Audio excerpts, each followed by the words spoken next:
Minus बहुत बुरी चीज होती है। अगर तापमान माइनस हो जाए तो बर्फ जमने लगती है। बर्फ जमने लगती है तो हाड़ कांपने लगते हैं। उसकी ठंड से बचने के लिए घर का तापमान बढ़ाना पड़ता है।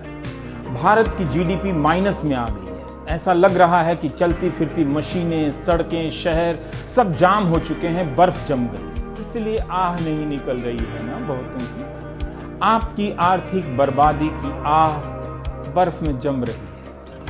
आप अपनी राजनीतिक भक्ति की आग में खामोशी से ही जला कीजिए। जब तापमान माइनस में पहुंच जाए तो भीतर की आग ही बचाएगी। भारत की जीडीपी की विकास दर -24 हो चुकी है। भारत के मैन्युफैक्चरिंग सेक्टर की विकास दर -39 हो चुकी है। यह वो सेक्टर था जिसे मेक इन इंडिया का झंडा बुलंद करना था। आइए हम सब मिलकर नेहरू को जिम्मेदार ठहराएं। फ्लैशबैक में जाकर देखिए कोरोना से पहले जीडीपी का क्या हाल था। अक्टूबर दिसंबर की तिमाही में ये 4.7% हो गई। जनवरी से मार्च 2020 की तिमाही में जीडीपी 3.1% हो गई। तालाबंदी से पहले ही भारत की जीडीपी 3.1% पर आ चुकी थी। जीएसटी की बैठक में वित्त मंत्री निर्मला सीतारमण ने इस आर्थिक तबाही की जवाबदेही महामारी पर डाल दी और कहा है कि महामारी एक्ट ऑफ गॉड है। करीब 2 महीने तक लाखों मजदूर सड़क पर पैदल चलते रहे। उन्हें किस गॉड के फैसले ने ऐसा करने के लिए मजबूर किया? कई मजदूर रास्ते में मर गए। आप भूल गए होंगे उन 16 मजदूरों को जो थक कर रेल की पटरी पर सो गए थे और कटकर मर गए। शहर के शहर अचानक खाली होने लगे। किसी को पता नहीं था कि ऐसा फैसला आने वाला है। ना मुख्यमंत्रियों को पता था, ना जिलाधिकारियों को। सबको तालाबंदी का फैसला थमा दिया। क्या वो एक्ट ऑफ गॉड था? क्या सरकार चलाना एक्ट ऑफ गॉड है तो फिर act of PM, act of finance minister क्या है? एक भयंकर आर्थिक तबाही लोगों की जिंदगी पर थोप दी गई। एक झटके में करोड़ों लोग बेरोजगार हो गए। लाखों लोगों का बिजनेस ठप हो गया। वे कर्ज में डूब गए। आए दिन इस आर्थिक तंगी के कारण आत्महत्या की खबरें आती हैं और किनारे से गुजर जाती हैं। सावधान रहिए, कहीं न्यूज चैनलों में इसी को लेकर बहस ना हो जाए कि अगर ये तबाही एक्ट ऑफ गॉड है तो फिर किस धर्म के गॉड का एक्ट हो सकता है। आइए 3 लोग बहस करें। क्योंकि जीडीपी माइनस में नहीं है, भारत के नागरिक भी माइनस में। उनकी चेतना पर बर्फ जम गई।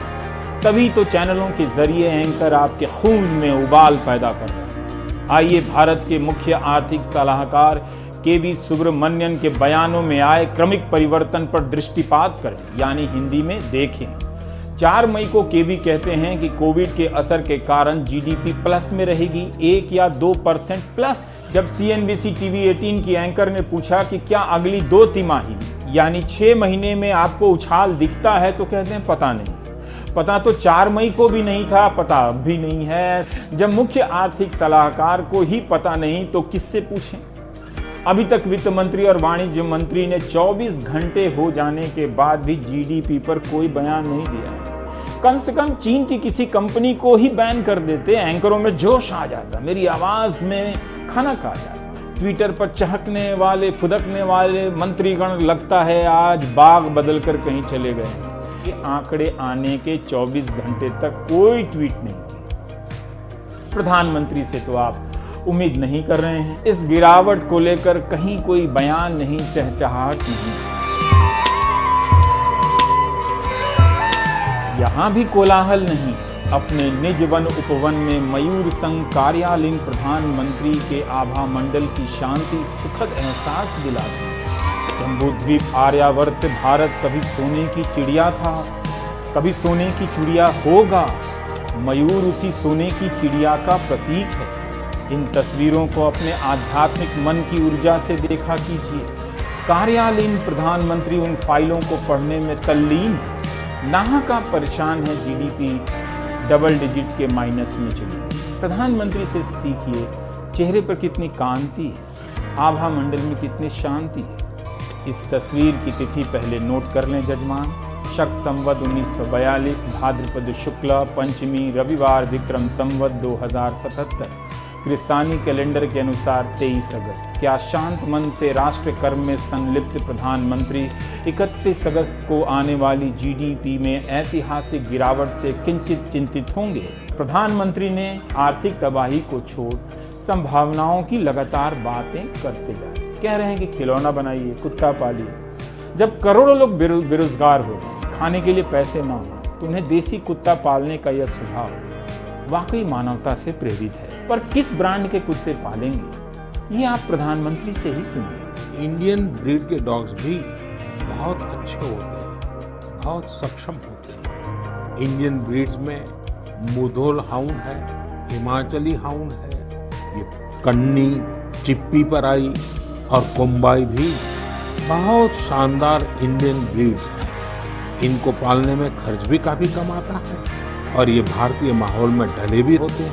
हमारे धर्म ग्रंथों में, शास्त्रों में जीव के प्रति लगाव के संदेश को धारण करने का वक्त आ गया है। तालाबंदी के ऐलान के भाषण की बड़ी चर्चा हुई थी इस वक्त मार्च में। कई पत्रकारों ने लिखा, तुरंत ट्वीट किया, भाषण समझे बिना। संवाद करने की ऐसी शैली होनी चाहिए। प्रचार हुआ कि प्रधानमंत्री में विषम परिस्थितियों में कड़े निर्णय लेने की क्षमता, जबकि उस वक्त तक विषम परिस्थिति तो आई ही नहीं। कड़े निर्णय की जगह जरूरत थी कॉन्टैक्ट ट्रेसिंग, हवाई अड्डों पर जांच की व्यवस्था करनी थी। ये सब ना होकर सीधे तालाबंदी, पूरा देश बंद। असली विषम परिस्थिति तो अब आई है, अब आएगी। तालाबंदी के बाद भी 34 लाख कोरोना के केस हो चुके, 65,000 लोग मर चुके। कई हफ्तों से तालाबंदी हट ही रही, अर्थव्यवस्था तबाह हो चुकी है। कड़े निर्णय लेने का स्कोप ही अब कम है। नोटबंदी और तालाबंदी विषम परिस्थितियों में लिया गया कड़ा निर्णय नहीं था, बल्कि ऐसे फैसलों के कारण लिए गए तथाकथित कड़े निर्णय से आज विषम परिस्थितियां पैदा हो गई। जीडीपी का तापमान माइनस में चला गया है। माइनस माइनस माइनस, जहां भी नजर दौड़ाइए माइनस नजर आ रहा है, बर्फ ही बर्फ नजर आ रही है। जब इतने साल तक अर्थव्यवस्था की बर्बादी को लेकर नहीं सोचा, तो अब इतना क्यों सोचना? इतनी बात को हल्का नहीं करना चाहता कि जून के बीच देश की विकास दर में बहुत भारी गिरावट हुई है और ये गिरावट 23.9% यानी करीब 24% है। यानी हमारे देश की इकोनॉमी 24% नीचे चली गई है। साथियों, क्या आपको लगता है कि ऐसा पहली बार हुआ है कि देश में जीडीपी की ग्रोथ इसी तिमाही में नीचे गिरी? देश की अर्थव्यवस्था ने ऐसे क्वार्टर्स भी देखे हैं जब विकास दर, भूलिए मत पुरानी बातों को, जब विकास दर 0.2%, 1.5% यहां तक गिरी थी।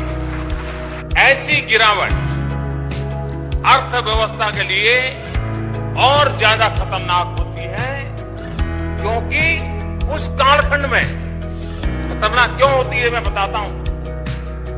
क्योंकि इन वर्षों में जब ये ग्रोथ रेट इससे नीचे गिरी थी, भारत का higher inflation, higher current account deficit और हायर फिस्कल डेफिसिट से जूझ रहा है।